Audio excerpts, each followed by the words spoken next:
We are taking a trip to China. The FXI China large cap ETF fell 1.5% today, bringing its 2021 losses to more than 18%. Despite spending the year in the red, the Chartmaster says now is the time to buy. So let's get to Carter Worth of Worth Charting. Carter, what are you looking at? Well, before we look at the charts, that 18% sounds real good compared to the Zooms and Pelotons and other things down 70, 60, and so forth. It's important to know that the first charts are about the Shanghai Composite.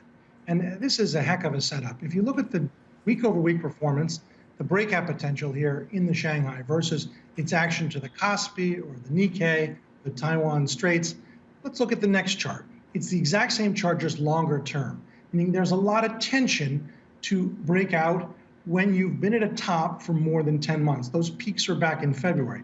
Next chart is the exact same chart, weekly chart, with lines drawn a different way. Doesn't matter what you call it, it is a formation that more often than not is resolved to the upside. Final chart for Shanghai, and then let's talk about the FXI. This is the all data chart going back to 1990. I think we're going to make a move towards the upper band. You have two converging lines. Again, the relative performance to other Asian bourses is quite good. Now, the final chart is a comparative chart, and this is the issue. This is the relationship between the Shanghai Composite versus the FXI, the iShares China Large Cap ETF, which correlates more to the Hang Seng. But at this point, if you look at where stocks are in relation to their sort of capitulation low, July 27th, we're basically only 1% lower than that.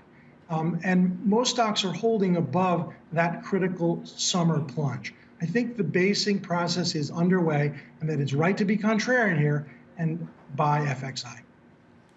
All right, Carter, thank you. Carter Worth of Worth Charting.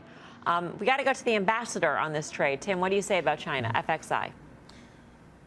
Well, first of all, our central bank conversation is relevant here because they're the one central bank out there of the biggies that actually is cutting rates. So to some extent, they're having to do what it takes. And of course, the other side of the macro story in China is, look, the biggest position in there is Tencent. The third largest is Alibaba. The second one is Meituan. So, I mean, I think you've got a case here where you have to believe the pressure is off these national champion companies, or are they national champion companies? Look, I like the trade, especially at this point. We're starting to see some bottoming in that chart. I think you don't need to own it. And again, as we've said, you could see a very vicious upside rally and still be in a downtrend. So you don't have to get this one perfectly.